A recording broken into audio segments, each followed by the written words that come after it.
before that, we now have Willie Mullins on the show, which is great news. So, Barry, who are you when you can have Willie Mullins the champion? Barry, Willie, good morning to you. Morning, Matt. How are you? Well, I'm a bit confused, to be honest, Willie. I don't know whether it's Barry or Willie, but I'm going to stick with Willie. Two of us here confused the morning that's in us. Merry Christmas to you, Willie. I believe it's been raining in your hometown this morning. Mini hurricane is here last night. The Gallop is so wet. The sun is after coming out of here now, but everything is just so wet.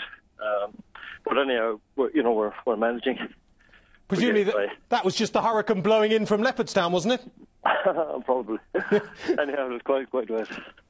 Willie, just before we start, are you in a rush, or give me a rough idea of how long I've got to chat to you? We're fine. I'm just on the way up to the Gallop now for another Okay. Right, well, you said it, remember that. Let's chat about the hurricane. How is he this morning? I think he's fine. He's,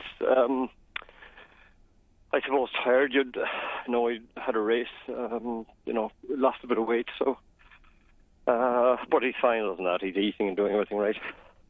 I mean, it was great to see him back. Willie, there were two things that people were emailing in a lot after yesterday's race, because as you know, there'll be great debates about whether Jeski would have got closer with a clear run, will O'Connor improve, etc.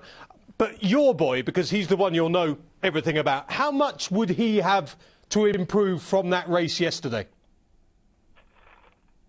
Well, you see, that's the thing. It was a very tactical race, and obviously Jeski got into trouble.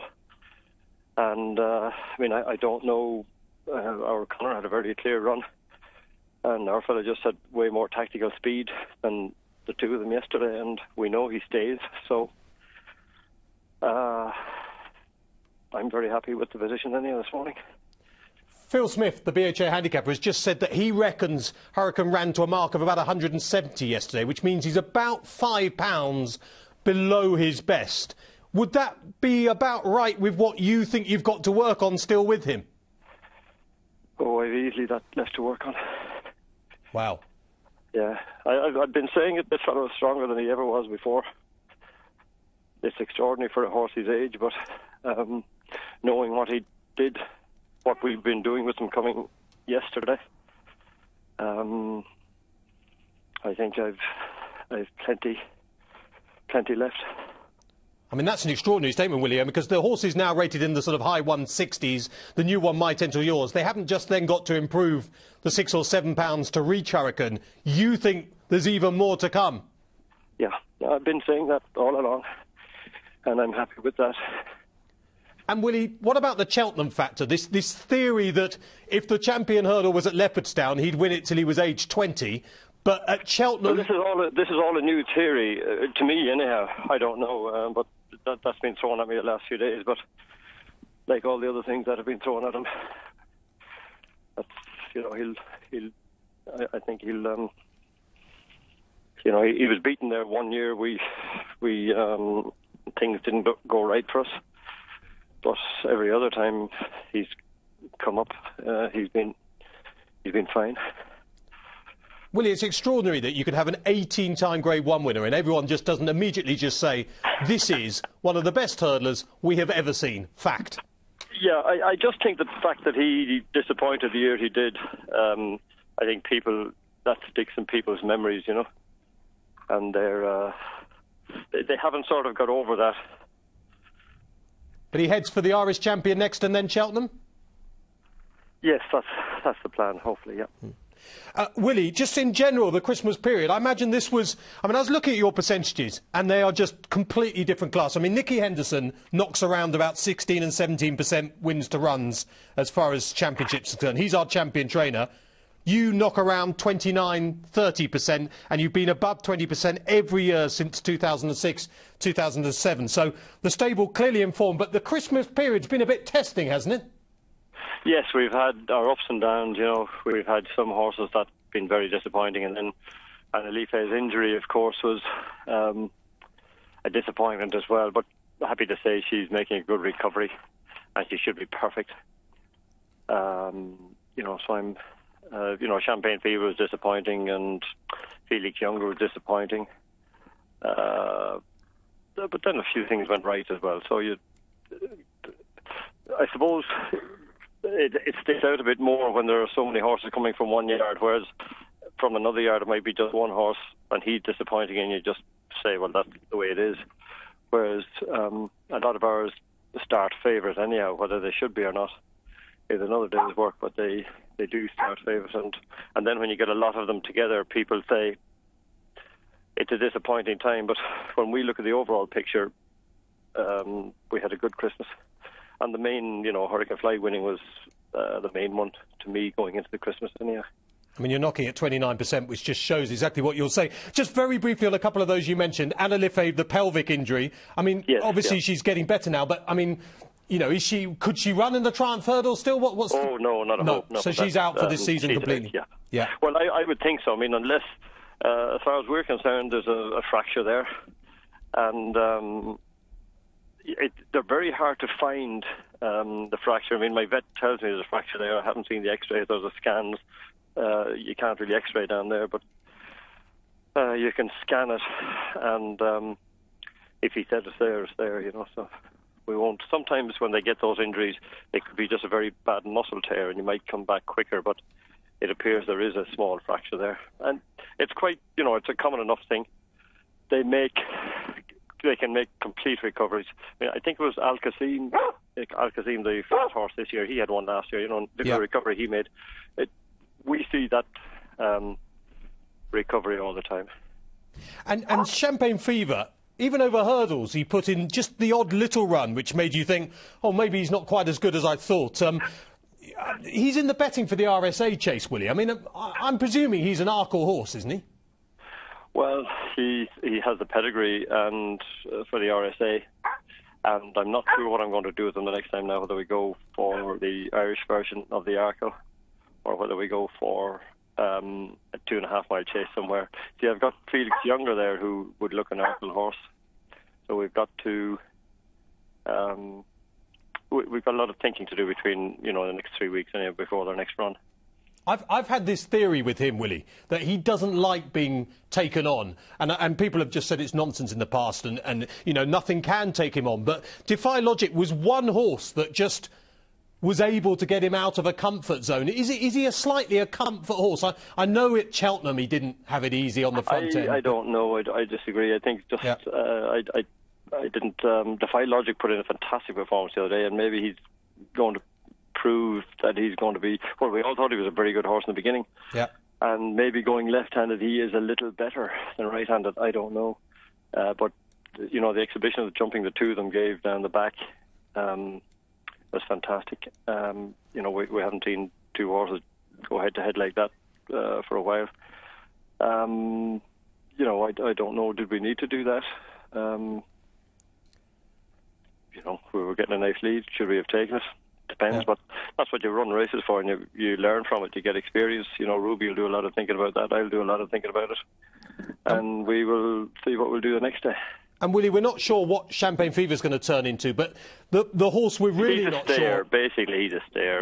I think his jumping is good enough for the Arkle, but the other day I was disappointed he made that mistake, and maybe that might tell us maybe we should be going in the other direction. Yeah, maybe he's trying to do things too quickly. One horse, though, that we out here in no man's land really don't know what you're aiming at, and maybe you don't, absolutely, Willie, but Annie Power. Now, is she World Hurdle, is she Champion Hurdle, or is she Mayor's Hurdle and going to go and annoy Quivega? What's your target with her, really? What are you trying to do? To keep winning races until we come to Cheltenham, and then we'll decide what way we're going to do it. Come on, Willie, you can do better than that. No, that's it now. You've got it, so move on now to the next one. No, well, where do we see her next? She might come to Cheltenham on Wednesday. Right, okay. Well, I sent her across on the boat this morning. If she doesn't arrive, you can tell me. It'll be quite frightening if she hasn't. she ends up in Calais or somewhere. But no, and Willie, the feeling very much from yourself and Rich Ritchie is that this Annie Power, obviously we can't put her in the same realm as a Hurricane Fly, but she is, proper Quivega type material. We think she's very good, so we're going to see. We're just going to keep. She'll probably have this run on Wednesday that'll tell us a lot. It'll be good to get a spinner on Cheltenham, and she's done everything she's been asked so far. We can't tell. You know as much about her as I do. Now, everyone has seen her form. If only, Willie. But she's very. I really just think she is very good. I see you've got Boston Bob entered up at Punchestown, I think. Yes, I think this ground is very heavy. He'll probably need that. Right. But I'm hoping Murad is in the same race. The two of them coming back from breaks. So I think they'll probably need. But I want to get them out on the track and see what they're able to do, and then we can see which direction we're going in coming into the spring. Are you feeling slightly that Boston Bob might now sort of end up in a world hurdle or something?